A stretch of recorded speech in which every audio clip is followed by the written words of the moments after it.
आज का प्रातः क्लास है 9 मार्च 1968। दूसरे पेज के माध्यांत में बात चल रही थी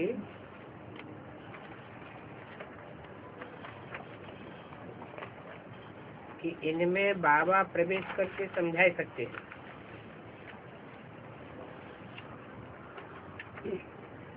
बाबा भी प्रवेश करते हैं ना,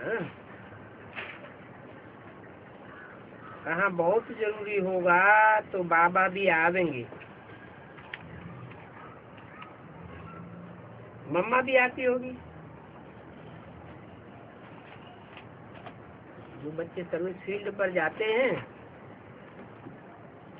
समझने वाला जिज्ञासु तीखा होता है, तो बाबा प्रवेश करके मदद करते हैं, मम्मा भी प्रवेश करके मदद करती है। अब ये सब समझने की बातें हैं। कहाँ मम्मा सहयोग करती है, कहाँ बाबा सहयोग करते हैं।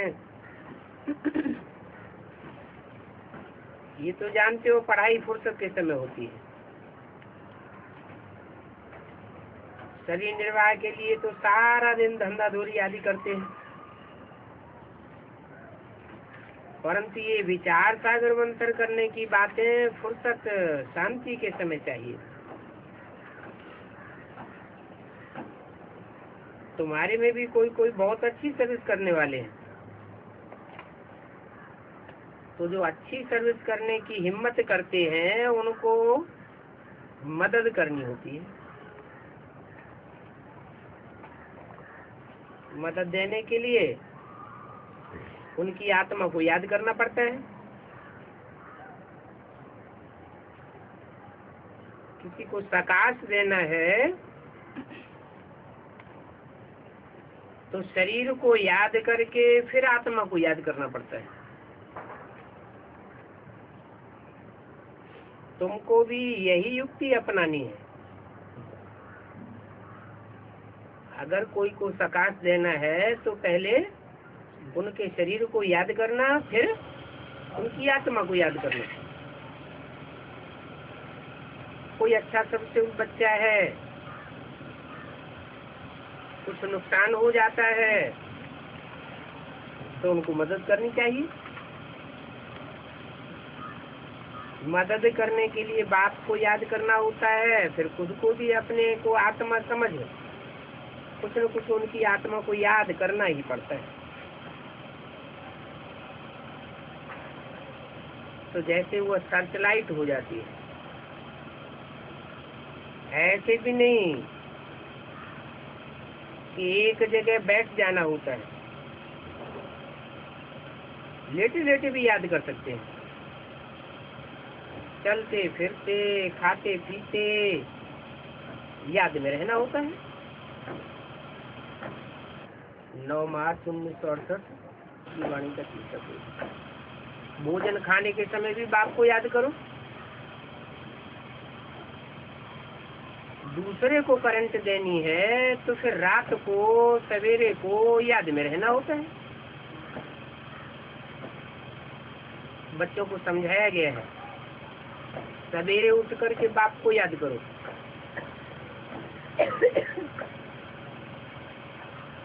भक्ति मार्ग में भी सवेरे उठ करके याद करते हैं ना। भक्ति मार्ग में सवेरे को याद करने की, पूजा करने की रस्म कहाँ से पड़ी? संगम युग से ही रस्म पड़ी। जब बाप आते हैं तो जैसे कि षष्ठी का अमृत बेला है,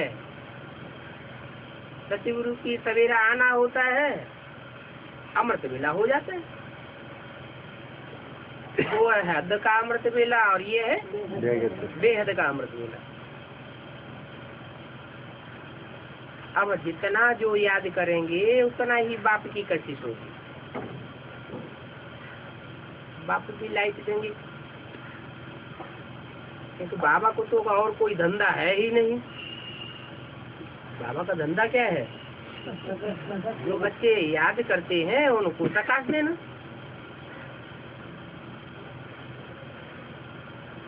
सर्विस है ना। सर्विस दिल में लगती है, सर्च लाइट देनी होती है। बच्चे याद करते हैं तो बाप भी सर्च लाइट देते हैं। आत्मा को देखना माना उनको सर्च लाइट देना। उसकी बैटरी को मदद मिल जाती है। बैटरी में खोखा होता है और खोखा में पावर भर जाती है, तो ये भी जैसे याद की पावर भर जाती है, बैटरी को मदद मिल जाती है। उनको भी तो सर्च लाइट देनी है ना, वो भी समझते हैं इनको लाइट मिलती है। फिर इनको कृपा कहो, आशीर्वाद कहो, जो भी कहो, परंतु जो खुद याद करते हैं तो उनको सर्च लाइट जरूर मिलेगी। सबसे बुल बच्चा बीमार होगा तो उन पर तरस पड़ेगा, इनको सर्च लाइट देवे। रात को जाग कर भी आत्मा को याद करेंगे, क्योंकि जानते हैं उनको उस समय पावर की दरकार रहती है। तो पावर देने के लिए रात को जागना भी होता है। याद करते हैं तो रिटर्न सर्विस भी चाहिए। जो याद करते हैं उनको याद पहुंचती है, याद से याद मिल जाती है। बाप को भी दिल होगी, हम भी याद करेंगे तो उनको सर्च लाइट मिलेगी। तो बाप भी सर्च लाइट देते हैं। बाप और बच्चे का लव सबसे जाती है। ये बड़ी सूक्ष्म बातें हैं, बाकी समझानी तो बिल्कुल ही सहज है। समझाने में कोई भी प्रकार के विघ्न नहीं पड़ेंगे। ज्ञान में विघ्न नहीं पड़ता है, याद में विघ्न पड़ता है। तो मुख्य है याद की बात। ज्ञान सहज है, जानकारी लेना सहज है। बाप की पहचान, सृष्टि की पहचान, रचना रचयिता की पहचान मिल जाती है, परंतु फिर बाप को याद करने में माया विघ्न डालती है। तो मुख्य है याद की बात।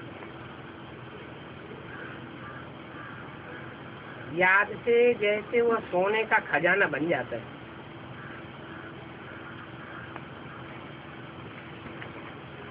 सोना सच्चाई को कहा जाता है। सोने में खाद पड़ती है। सोना बहुत मूल्यवान होता है, उसमें खाद पड़ती है। तो जो खाद पड़ती है वो उतनी मूल्यवान थोड़ी हो सकती। चांदी की खाद पड़ेगी,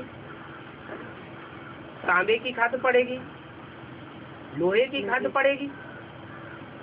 जो खाद पड़ती है वो सोने की कीमत को कम कर देगी। सत्युग में सोना ही सोना है, सच्चाई ही सच्चाई है। सत्य बात सुनकर के सत्यखंड स्थापन होता है। सत्य बाप आकर के सत्यखंड की राजधानी स्थापन करते हैं। और सत्य बाप को सच्चाई सबसे ज्यादा प्रिय है। बच्चों में कितनी भी पतित पने की जन्म जन्मांतर की खाद पड़ी हुई हो, बाप उन बच्चों को नफरत नहीं करते,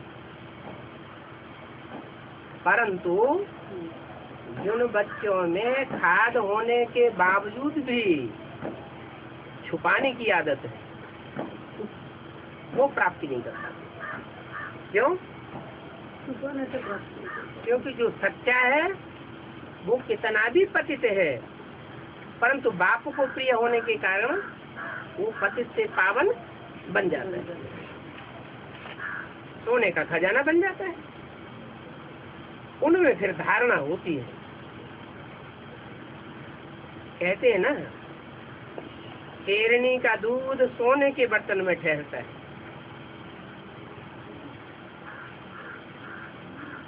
ये भी शेरनी का दूध है क्या? ज्ञान।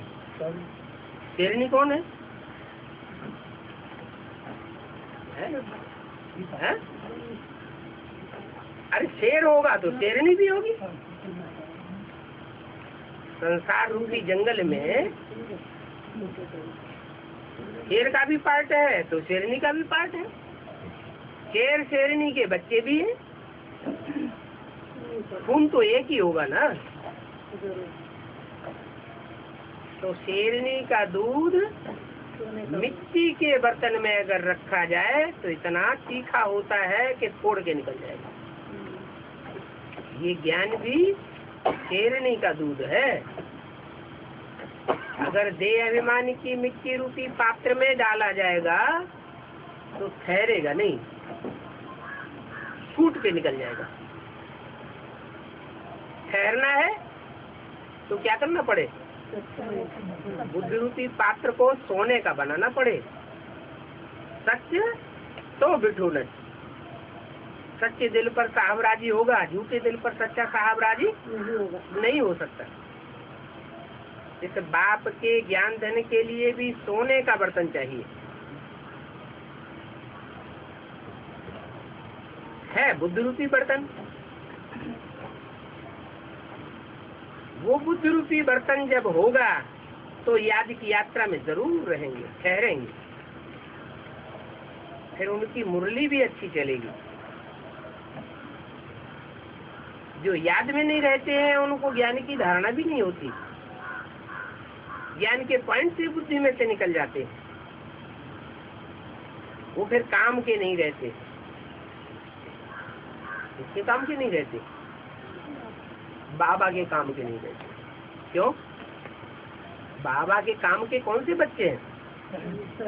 जो खुद ज्ञान को धारण करें और दूसरों को धारण करें।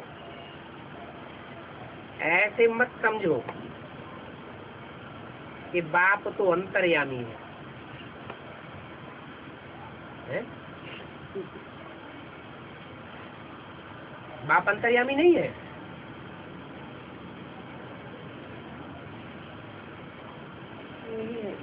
बाप अंतर्यामी नहीं है। फिर बहरयामी और अंतर्यामी की बात किसकी है? साकार क्या है? समझाना पड़ेगा।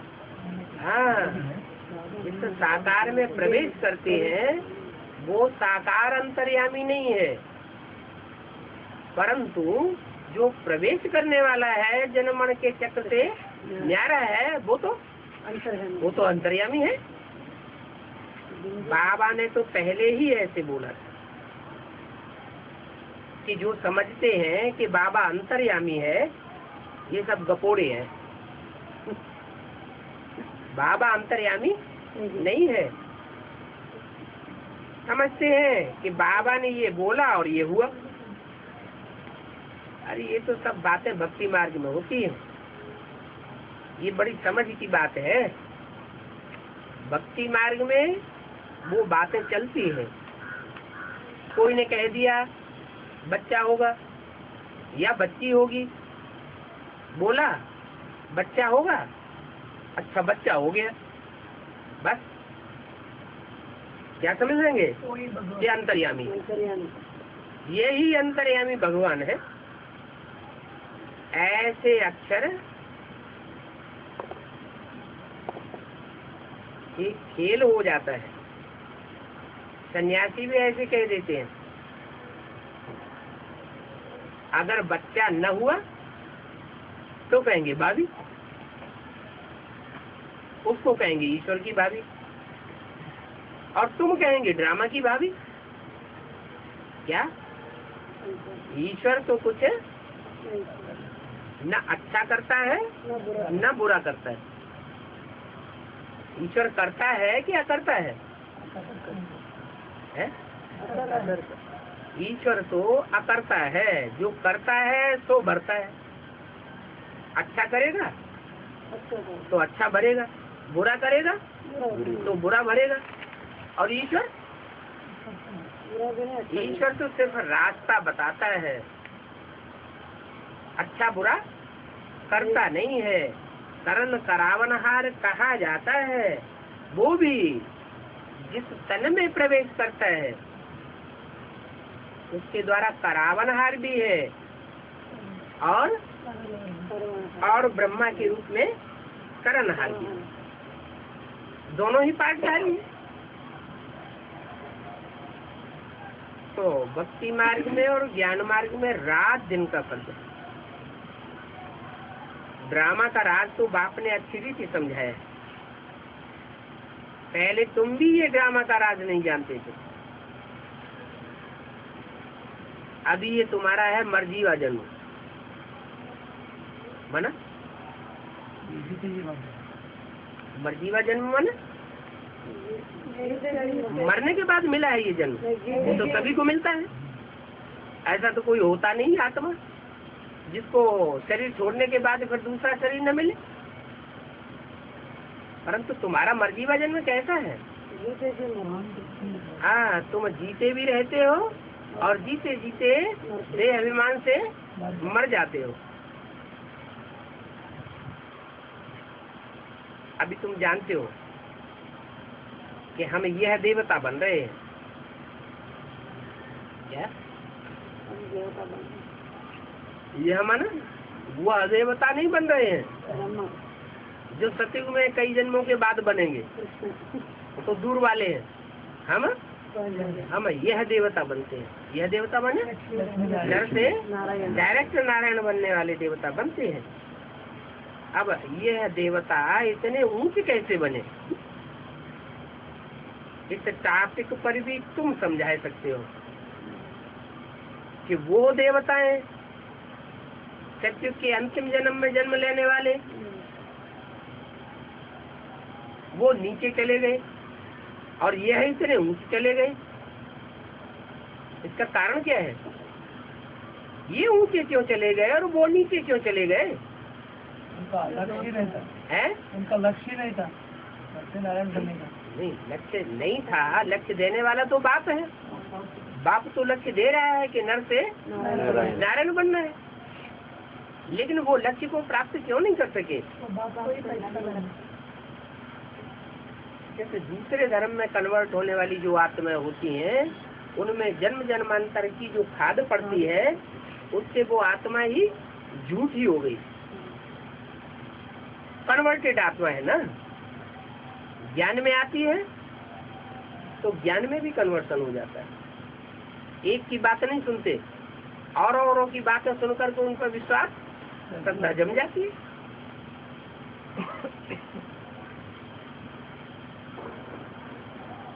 तो आज हम बता देंगे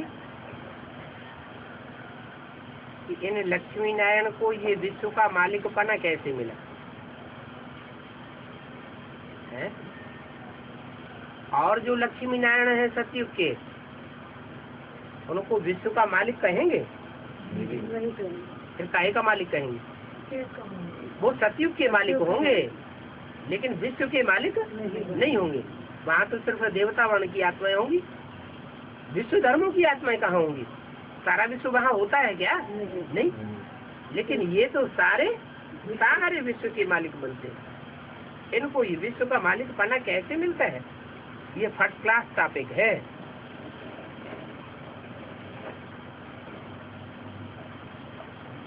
ये टॉपिक सुनकर के झट से कई मनुष्य आ जाएंगे, क्योंकि ये वंडरफुल बात है ना। इतने बड़े बड़े महत्वाकांक्षी दुनिया में हुए, हिटलर, नेपोलियन, मुसोलिनी जैसे, वो विश्व के ऊपर बादशाही नहीं कर सके। और यहाँ कहते हैं विश्व के ऊपर बादशाही मिलती है। वो बादशाही भी पढ़ाई से, ऐसा कब नहीं सुना होगा कि कोई पढ़ाई पढ़ करके राजा बन गया हो। ये राजयोग की पढ़ाई बाप ही आकर के पढ़ाते हैं और एक ही जन्म में आकर के पढ़ाते हैं और आत्मा में जन्म जन्मांतर की कंट्रोलिंग पावर बढ़ जाती है। तो वंडरफुल बात है ना। लक्ष्मी नारायण को ये राज्य कैसे मिला तुम जानते हो, फिर कैसे कमाया। हम सारी हिस्ट्री ज्योग्राफी बताते हैं, ऐसे तो कोई की भी बुद्धि में नहीं आवेगा। ये भी कहते हैं कौन, ब्रह्मा बाबा, यह भी कहते हैं हम लक्ष्मी नारायण को पूजा करते थे, गीता पढ़ते थे। बाबा ने प्रवेश किया तो साथ छोड़ दिया, गीता पढ़ना भी छोड़ दिया, लक्ष्मी नारायण की पूजा करना भी छोड़ दिया, साक्षात्कार हो गया। बाप कहते हैं इस साक्षात्कार के नशे में नहीं रहना चाहिए। क्या साक्षात्कार तो मीरा को भी हुआ, तुलसीदास को भी हुआ, सूरदास को भी हुआ। साक्षात्कार करने से कोई स्वर्ग में नहीं जाता है। ये नरक की दुनिया, नरक की दुनिया में मरेंगे तो कहाँ जाएंगे, नरक में ही जाएंगे, तो स्वर्ग में कैसे जाएंगे। स्वर्ग में तब जावेंगे जब हम याद करते करते ऐसे वाइब्रेशन बनावे कि हमारे चारों तरफ जो वाइब्रेशन की दुनिया हो वो स्वर्ग जैसी हो जाए। क्या तो हम जब शरीर छोड़ेंगे उस समय जब हमारा वाइब्रेशन ही स्वर्गीय हो जाएगा तो हम कहाँ जन्म लेंगे, स्वर्ग की दुनिया में जन्म लेंगे। तो बाप कहते हैं मुझे याद करो तो तुम्हारे पाप कर्म सब बस हो जाएंगे।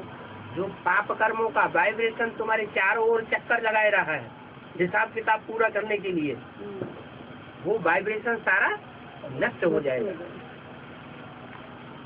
इसमें कुछ भी गीता आदि पढ़ने की बात नहीं है। गीता आदि पढ़ने से, ज्ञान कोई सुनने से, सुनाने से स्वर्ग का वाइब्रेशन नहीं बनेगा। कैसे बनेगा, याद करने से वो वाइब्रेशन स्वतः ही बनेगा। जितना बीज रूप स्टेज धारण करेंगे उतना वाइब्रेशन बढ़िया बनता जाएगा। निराकारी बनेंगे तो आत्मा निर्विकारी बनेगी, निर्विकारी बनेंगे तो निरहंकारी बनेंगे। माना निराकारी, निर्विकारी, निरहंकारी बनेंगे माना बाप समान बन जाएंगे। जो बाप समान बनेंगे, बाप समान बनेंगे मानो निराकार ज्योति बिंदु समान, या साकार में जो बाप निराकार ठहरा हुआ है उसके समान। साकार में निराकार स्वरूप पार्ट बजाय रहा है उसके समान पार्ट बजावेंगे तो तुम बाप समान बन जाएंगे। बाप कहते हैं गीता में सब झूठी बात है।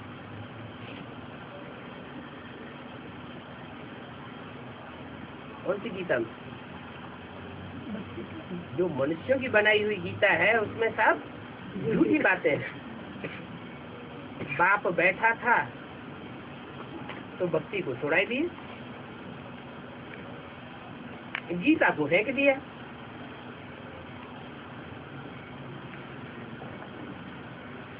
ऐसा हुआ तो फिर कब शिव का दर्शन करने भी नहीं जाते थे, दर्शन करना भी छोड़ दिया। भक्ति मार्ग की बातें एकदम उड़ गई। बाप के आने से भक्ति खत्म हो जाती है। ये है नाले रचयिता और रचना की आदि मध्य अंत की। बाप रचयिता को जानने से तुम सब कुछ जान जाते हो। बीज को देखा, बीज बाप को कहा जाता है। बीज को देख लिया, जान लिया, बीज देखने मात्र से ही पता लग जाता है इसका झाड़ विस्तार कैसा होगा। बाप की नॉलेज पूरी मिल जाए, 84 जन्मों में मनुष्य सृष्टि का बाप क्या क्या कैसे कैसे पार्ट बजाता है, तो तुम सब कुछ जान जाते। तुम तो टॉपिक ऐसे ऐसे वंडरफुल रखो जो मनुष्य सुन करके खुश हो जाए।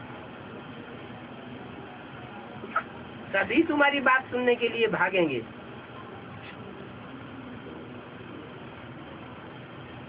आजकल तो बड़े बड़े नेताएं आते हैं तो उनकी बात सुनने के लिए दूर दूर से भाग खड़े होते हैं।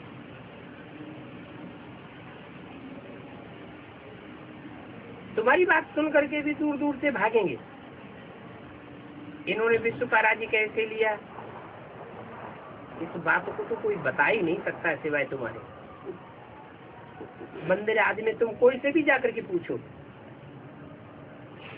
लक्ष्मी नारायण के मंदिर में जाओ, कोई से भी जाके पूछो, ये लक्ष्मी नारायण तो सारे विश्व के मालिक थे। उस समय और कोई धर्म नहीं था।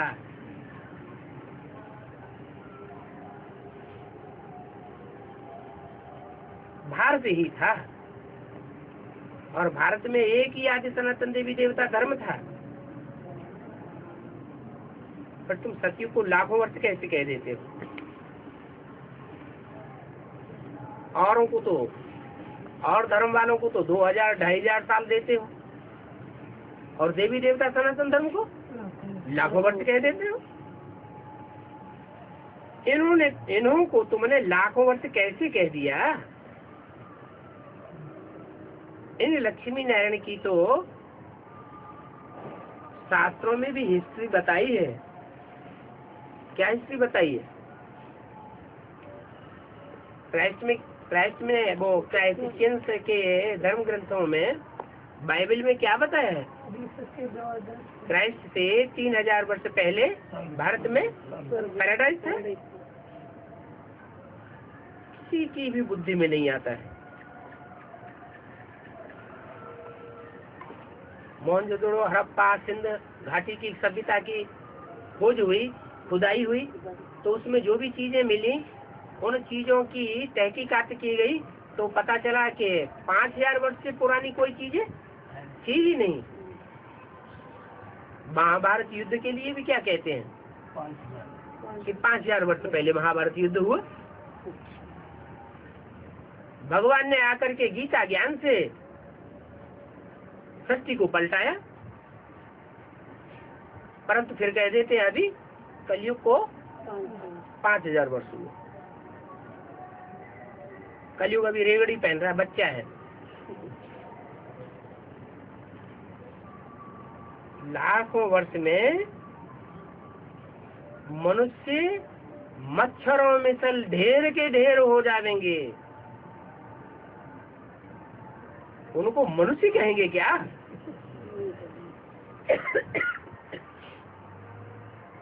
अभी आबादी दुनिया में जो बढ़ रही है उसकी हिस्ट्री देखो, किस गति से आबादी बढ़ रही है। भारत की आबादी सन 47 में 40 करोड़ थी, और अब 2 गुने से भी ज्यादा हो गई। तो इतने थोड़े वर्षों में ही इतनी तीव्रता से आबादी बढ़ रही है। तो लाखों वर्ष अगर सृष्टि को दे दिया जाएगा तो कितनी आबादी हो जाएगी? मल्टी मिलियन आबादी हो जाएगी।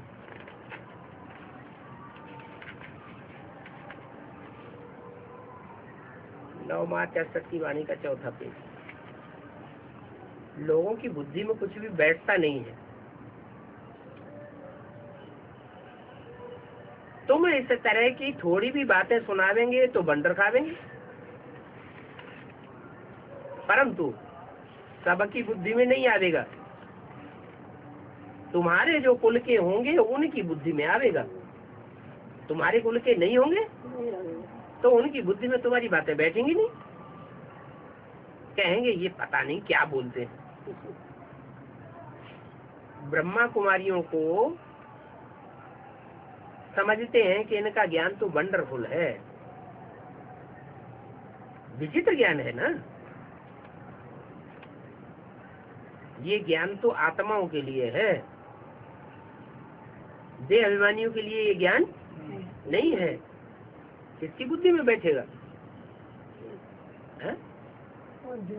उन्हीं आत्माओं की बुद्धि में बैठेगा जो 5000 वर्ष पहले भी आत्मा बन करके बैठे थे, ये पढ़ाई पढ़ी थी। जो देह अभिमानी बन करके बैठते हैं उनकी बुद्धि में ये नॉलेज बैठती ही नहीं। इसको समझने में तो बड़ी बुद्धि चाहिए। मुख्य बात है याद की, स्त्री पुरुष एक दो को याद करते हैं ना,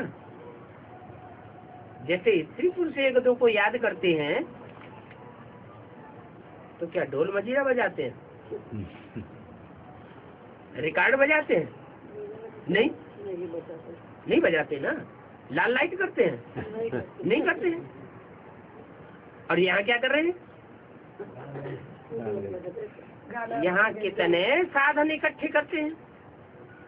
अरे जहाँ लगाव लग जाता है वहाँ याद तो ऑटोमेटिक आती है।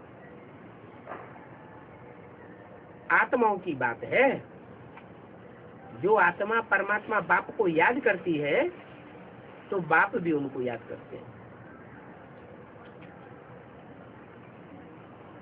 याद से याद खींच ली है, कशिश होगी, वो सूक्ष्म बात है। मैं सर्वसेवक बच्चों को भी याद करता हूँ ना, क्यों? बाप की बुद्धि में आता है कि ये बच्चा मेरे धंधे में मेरा विशेष सहयोगी। लौकिक दुनिया में भी ऐसे होता है क्या? बाप का जो बच्चा दुकान ज्यादा संभालता है तो बाप उसको बहुत प्यार करता है, बहुत याद करता है, बहुत याद आता है। जैसे मनोहर है, ये कितनी सर्वसेवक बच्ची है, कितना इसको सहन करना पड़ता है।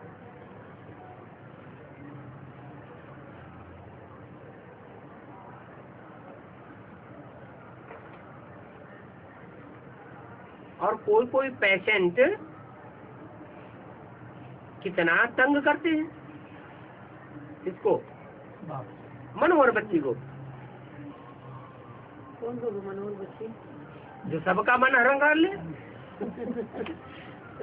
अरे कोई बच्चा है जो सबका मन हरण कर लेता है। कोई बच्चा है कि नहीं दुनिया में?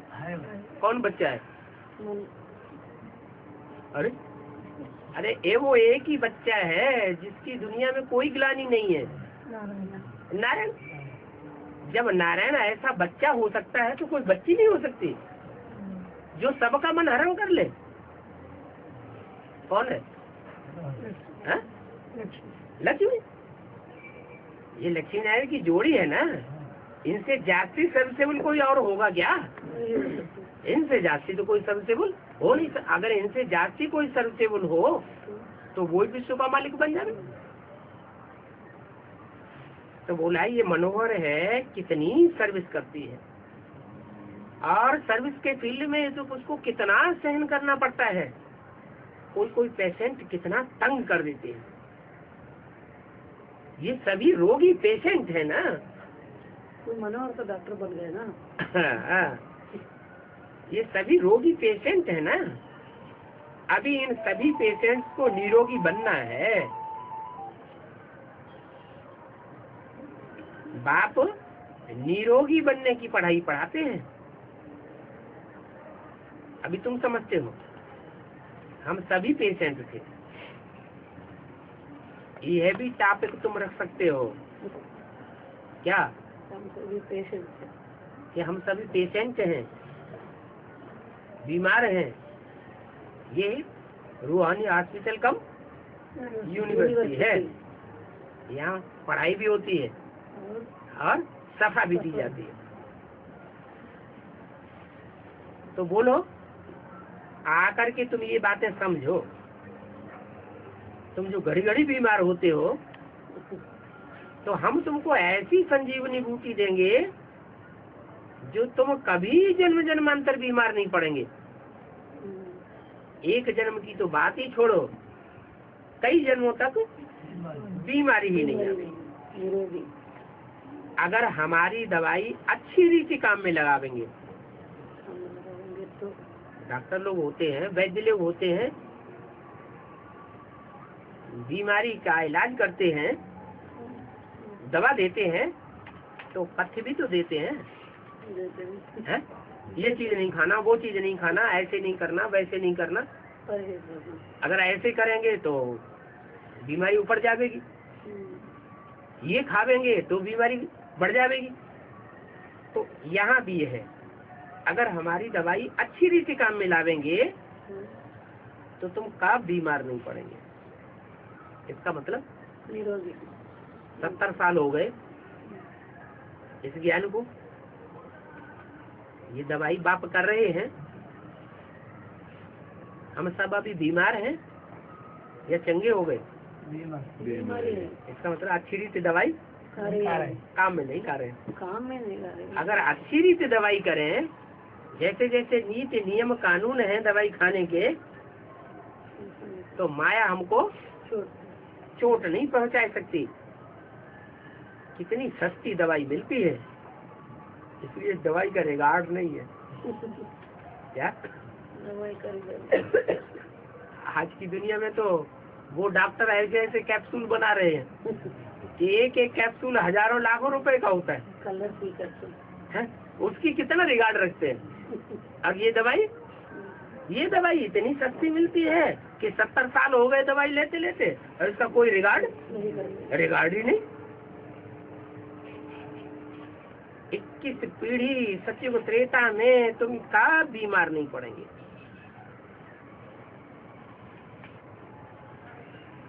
वो दुनिया है ही स्वर्ग। तो ऐसे ऐसे पॉइंट्स नोट करके फिर भाषण में लिखना चाहिए, तो ढेर सारे पॉइंट्स इकट्ठे हो जाएंगे। तुम बच्चे तो सर्जनों के भी सर्जन हो।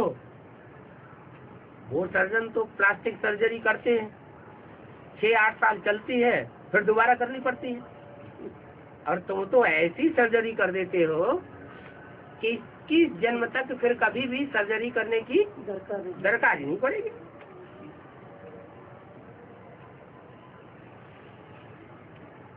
तो उनको भी लिख करके भेजना चाहिए। सर्जनों का भी बड़ा अविनाशी सर्जन ऐसी दवाई देते हैं जो तुम 21 जन्म तक कभी बीमार नहीं पड़ेंगे। इस जन्म के बाद दूसरे 21 पीढ़ी में कभी बीमार नहीं पड़ेंगे। हम इस जन्म के लिए नहीं कह रहे हैं, हम भविष्य 21 जन्मों की बात कर रहे हैं। भविष्य 21 जन्म के लिए कहा जाता है। अभी तो संगम है। ऐसी ऐसी बातें सुनकर के मनुष्य बहुत खुश होंगे। भगवान कहते हैं मैं अविनाशी सर्जन हूँ। भगवान को सब याद भी करते हैं ना। कोई अच्छा डॉक्टर होता है, मरीज चारों तरफ चक्कर लगाया आता है, कहीं ठीक नहीं होता, और उस डॉक्टर के पास जाता है, वो उसको चंगा कर देता है। चंगा करना होना चाहिए, अच्छा कर देता है, स्वस्थ बना देता है। दुनिया में चारों तरफ चक्कर काटे, कहीं भी ठीक नहीं हुआ, उस डॉक्टर ने ठीक कर दिया। तो जो बीमार आदमी था, चंगा होने के बाद सारा जीवन उस डॉक्टर को याद करता है ना। करता है, याद करता है ना। क्यों याद किया? वो अच्छा कर दिया। अच्छा कर दिया। तो भगवान को तो सारी दुनिया याद करती है, ऐसे ही याद करती है। जरूर भगवान ने आकर के इस दुनिया के जितने भी पेशेंट्स हैं सबका आकर के इलाज कर दिया। इसलिए सारी दुनिया उस सर्जन को याद करती है। वो अविनाशी सर्जन है, याद करते हैं ना सब। कहते हैं पतित पावन अविनाशी सर्जन आओ, और अभी मैं आया हुआ हूँ। आया हुआ हूँ कितने साल से? 70 साल से। 70 साल हो गए आए हुए। फिर रिगार्ड देते हैं, अभी मैं आया हुआ हूँ, अविनाशी सर्जन हूँ ना। कोई कोई याद भी करते हैं, अभी नहीं समझेंगे क्या? पिछाड़ी में सब समझेंगे क्या? कि अविनाशी सर्जन आया हुआ है। अभी दवाई की कदर नहीं करते हैं, पिछाड़ी होगी तो सबको कदर हो जाएगी। दिन प्रतिदिन जो टॉपिक निकलती रहती है उनको ऊपर उठाते रहो। बाबा युक्तियां बहुत बतलाते हैं। पूछते हैं सतयुगी शिवालय के हो या कलयुगी वैश्यालय के हो? प्रश्न पूछो, पहले किससे पूछो? हाँ? Basic knowledge. पहले किससे पूछो? पहले अपने से पूछो। सतयुगी शिवालय के हो या कलयुगी वैश्यालय के हो? पूछना चाहिए ना। कितनी अच्छी पॉइंट है, परंतु पत्थर बुद्धि समझते ही नहीं है। बाप कहते हैं दिन प्रतिदिन तुमको कितनी गुह्य पॉइंट सुनाता रहता हूँ। कौन सी युग में आके सुनाता हूँ? संगम युग में आकर के दिन प्रतिदिन तुमको कितनी गुह्य पॉइंट सुनाता रहता हूँ। 70 वर्ष से गुह्य पॉइंट सुनते ही रहते हैं। नई नई बातें सुनते रहते, जो दुनिया में कोई नहीं जानता, हम सुनते रहते हैं। और आगे आगे और भी गुह्य बातें सुनने को मिलेंगी या पुरानी बातें ही सुनेंगे? नई नई और नई नई बातें सुनते रहेंगे, वंडर खावेंगे। इतनी वंडरफुल बातें। एक ही टाइम अगर सारी बातें सुना दूं तो फिर ज्ञान सागर कौन कहेगा? इसलिए सारी पॉइंट एक साथ नहीं सुनाते हैं। अभी जैसे जैसी पॉइंट्स मिलती जाती है, वैसे वैसे तुम्हारी खुशी बढ़ती जाती है। दवाइयाँ निकलती है ना, कोई भी मर्जी की दवाइयाँ निकलती हैं तो पहले ढीली दवाइयाँ निकलती हैं, कम पावर की निकलती है, फिर बाद में उनकी पावर बढ़ाते रहते हैं और ही ज्यादा पावरफुल दवाइयाँ निकलती हैं। तो ऐसे ये भी है, बाप पहले हल्की हल्की पॉइंट समझते हैं, बाद में स्ट्रांग पॉइंट देते हैं। परंतु देखो पत्थर बुद्धि समझते ही नहीं है। सोने को गलाने में बहुत टाइम लगता है। क्या? जैसे सोने में जितनी खराब खाद पड़ी हुई होगी उसको गलाने में उतना ज्यादा टाइम लगेगा। और सोना तो वैसे भी धीमी आग में पिघलता है या तीक्ष्ण आग में पिघलता है? जब तीखी आग लगाई जाती है तो सोना पिघलता है। तुम्हारे में भी खाद निकालने में कितना टाइम लगता है माना? क्योंकि अभी ज्ञान की भी जोर नहीं है तो याद का भी जोर नहीं है। आगे चल करके ज्ञान के तीखे तीखे पॉइंट्स निकलेंगे तो याद में भी जौहर भरता जाएगा। याद की अग्नि बहुत तीव्र होगी तो सोने के गलाने से खाद निकल जाएगी। इसका मतलब याद अभी धीमी है या तीखी है? धीमी याद है, इसलिए पाप कर्म भस्म नहीं होते हैं। धीमी याद का मतलब क्या है? कम याद, याद तो करते हैं, कमी है। लेकिन अभी अभी जो याद करते हैं उसमें दूसरों की याद भी मिक्स होती रहती है। तो पक्की अभिविचारी याद नहीं कहेंगे। जब पक्की अभिविचारी याद होगी, तीखी अग्नि होगी, तो पाप कर्म बस होंगे। जानते तो हो कि सोना भी बहुत तेज आग से गलता है। धीमी आग में सोना नहीं गलता। कब नहीं गलेगा। बाप भिन्न भिन्न प्रकार से समझाते रहते हैं। ऐसे बाप को बहुत प्यार से याद करना चाहिए।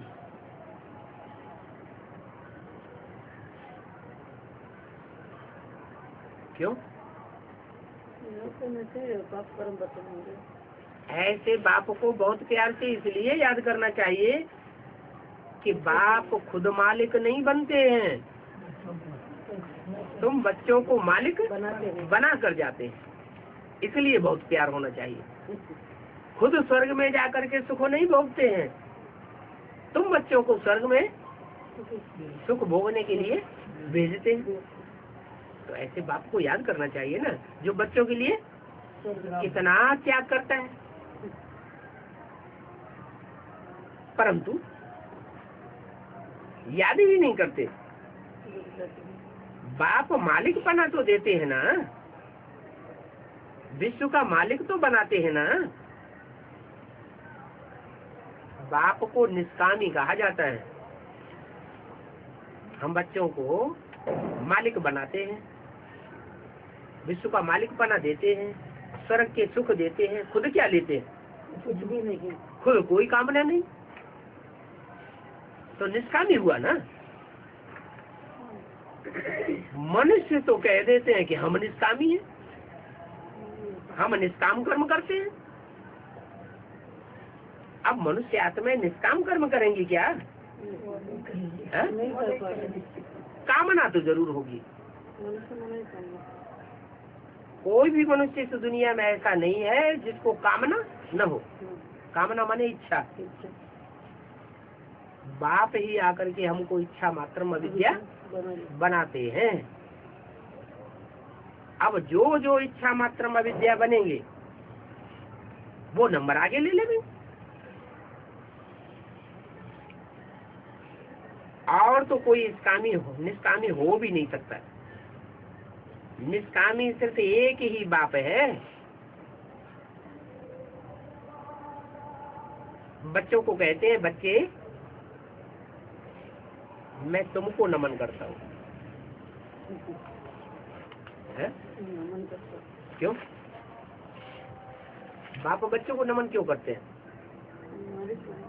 हैं? बाप को नमन करना चाहिए। बच्चों को बाप के प्रति नमस्कार करना चाहिए। तो बाप बच्चों को नमन क्यों करते हैं? बाप को देख नहीं, इसलिए नमन करते हैं कि तुम विश्व के मालिक बनते हो। मैं तो विश्व का मालिक नहीं बनता। मैं तो तुम्हारा ओबीडिएंट सर्वेंट बन के आता हूँ। तो सर्वेंट क्या करता है? नमन करता है। मैं तो तुम्हारी सेवा करके वानप्रस्थ अवस्था में चला जाऊंगा। क्या? अभी मैं बोल करता हूँ, फिर जब तुम्हारी सेवा पूरी हो जाएगी, तुम तालिम बन जावेंगे, सगीर बुद्धि बन जावेंगे, तो फिर मैं वाणी से परे चला जाऊंगा। अभी विश्व का मालिक तो बच्चे नहीं बनाए, फिर भी अभी क्यों नमन करना है? जानते हैं ना ये विश्व के मालिक बनने वाले हैं। बनने वाला है, लेकिन नहीं बना। जो युवराज होता है तो युवराज का रिगार्ड किया जाता है कि नहीं? रिगार्ड किया जाता है। तुम विश्व के मालिक बन सकते हो क्या? बाप की उम्मीद है। कोई भी बाप ऐसा नहीं होगा जिसकी बच्चों में उम्मीद न हो। बाप की तो बच्चों में उम्मीद रहती है। तो बाप भी कहते हैं तुम विश्व के मालिक बन सकते हो। मैं तो तुम्हारी सेवा करके वापस चला जाऊंगा। बहुत जन्मों के अंत के भी जन्म में प्रवेश करता हूँ। क्या? ऐसे नहीं कि बीच के जन्मों में प्रवेश कर जाता हूँ। तुम्हारे बहुत जन्म जब पूरे होते हैं, बहुत जन्म कितने? 84 जन्म। उन 84 जन्मों के अंत में भी मैं प्रवेश करता हूँ। माना बहुत जन्मों का जब अंत होता है तो 84वां जन्म है, 84 जन्मों का अंत होता है तो 60 साल कहा जाता है वानप्रस्थ। और वानप्रस्थ अवस्था होने के बाद जब 40 साल और पूरे होते हैं तो ब्रह्मा के कितने साल पूरे हो जाते हैं? 100 साल पूरे हो तब तो 1 सेकंड में ब्रह्मा तो क्या बन जाता है? विष्णु बन जाते हैं। 60 वर्ष बाद वानप्रस्थ अवस्था होती है ना। सत्य में तो वानप्रस्थी कोई होते ही नहीं है। वो थोड़े ही समझते हैं कि वानप्रस्थ माना वाणी से परे जाना, और देवताएं तो वाणी में आते भी नहीं है। वो सारा कामकाज उनका इशारे से चलता है। इशारे की भाषा होती है या वाणी चलानी पड़ती है? इशारे की भाषा होती है। ये सभी पॉइंट अभी बाप तुम बच्चों को समझाते हैं। जो बाप को जानते हैं वो ही बाप को मीठे लगते हैं। क्या वाणी से परे जाना माना? असली वाणी से परे वानप्रस्थ अवस्था उनकी कहेंगे बेहद में, जिनकी ऐसी स्टेज बन जाए मनसा वाइब्रेशन की कि मुख से बोलने की भी दरकार न पड़े, तो यूं देखा और देखने मात्र से ही सामने वाले को समझना पड़े। क्या उनकी बुद्धि खुल जाए, उसको कहते हैं संग का रंग। पारस पत्थर होता है ना, क्या यादगार है? कहते हैं पारस पत्थर सोने के साथ जब स्पर्श किया जाता है, वो और लोहे के साथ स्पर्श किया जाता है तो लोहा भी सोना बन जाता है। अब कोई ऐसे पत्थर कोई होता नहीं है। ये तो यहाँ की बात है कि जो मंदिर बने हुए हैं पार्श्वनाथ के जो मंदिर बने हैं वो किस बात की यादगार है? कि तुमने ऐसा पद पाया है, तुमने पुरुषार्थ करके ऐसा वाइब्रेशन अपना बनाया है कि जो भी आत्माएं तुम्हारे समक्ष आवेंगी सामने आने मात्र से ही परिवर्तित हो जाएंगे। उस समय तुमको इतनी वाणी चलाने की दरकार नहीं होगी। उसको कहेंगे असली वानप्रस्थ अवस्था। बाप कहते हैं जब बहुत याद करेंगे तो तुम्हारे बहुत पाप कटेंगे। मैं पतित पावन हूँ। क्या अर्थ है? पतितों को पावन बनाने वाला हूँ। तो पतितों को पावन बनाने वाला है। कैसे बनाता है पतितों को पावन? ज्ञान सुना के? ब्रह्मा के तन में आके ज्ञान तो बहुत सुनाया, पतित से पावन कोई बना नहीं। अच्छा, ज्ञान को समझा के पतितों को पावन बनाता हूँ। टीचर बनकर के समझाता भी हूँ, परंतु समझने समझाने से भी कोई पावन बनता नहीं है। कब पावन बनते हैं? जिस मुकर्रर रथ में आता हूँ वो मुकर्रर रथ जब स्वयं ऐसी स्टेज धारण कर लेता है तो उसके संग के रंग में जो भी आत्माएं आती हैं पतित से पावन बनती जाती है। मुझे पतित पावन कहते हो तो याद करना पड़े। ये है याद की यात्रा जिससे तुम तमो प्रधान से सतो प्रधान बन जाते हो। 5000 वर्ष लगे हैं तमो प्रधान बनने में। अभी फिर तुमको सतो प्रधान बनना है। नीचे गिरने में कितना टाइम लगा? 5000 साल लगते हैं पतित होने में, और पावन बनने में 1 सेकंड। तमो प्रधान से सतो प्रधान 1 सेकंड में बन जाते हो। सतो प्रधान की दशा समझो बृहस्पति की दशा बैठ जाती है। इसलिए बाप को कहा जाता है पतियों का पति।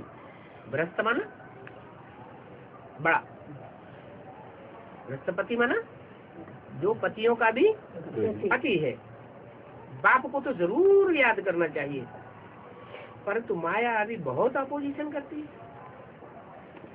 बाबा के बने तो याद रहना चाहिए ना, नहीं तो माया को बहुत ईर्ष्या होती है कि ये बाप का बन गया। मैं देखती हूँ ये कैसे बाप का बन के रहता है, तो माया वार करती है। तो बाप कहते हैं बाप के बने तो बाप को बहुत याद करना चाहिए, परंतु माया याद से छुड़ा देती है, याद ही नहीं करते। याद करने के लिए मैनर्स भी बहुत अच्छे चाहिए। खुद ही तो डायरेक्शन देते हैं माया को। क्या जिनके अच्छे मैनर्स नहीं है, जो श्रीमत पर नहीं चलते हैं, हे माया बेटी तुम उनको बहुत बहुत फटकाओ। कोई कोई पे तो मैनर्स बहुत खराब होते हैं। शिव बाबा का फरमान ही नहीं मानते। फरमान माना श्रीमत। तो जो श्रीमत बाबा की नहीं मानते हैं, उनके लिए बाबा ने किसको तैनात किया हुआ है? माया बेटी को तैनात किया हुआ है कि इनको खूब फटकाओ। अभी बाप आए हुए हैं, बाप इन द्वारा राय देते हैं। किन द्वारा? रामकृष्ण की आत्माओं के द्वारा राय देते हैं। तो इनकी भी माननी चाहिए ना। किनकी? रामकृष्ण की बात भी माननी चाहिए ना, परंतु इनकी बात को भी नहीं मानते। राम के द्वारा जो फरमान मिलते हैं या कृष्ण वाली आत्मा के द्वारा जो फरमान मिलते हैं, उनकी बात भी नहीं मानते। नहीं मानते हैं तो क्या कहेंगे? धनी के हैं कि निर्धन के हैं? निर्धन के हैं।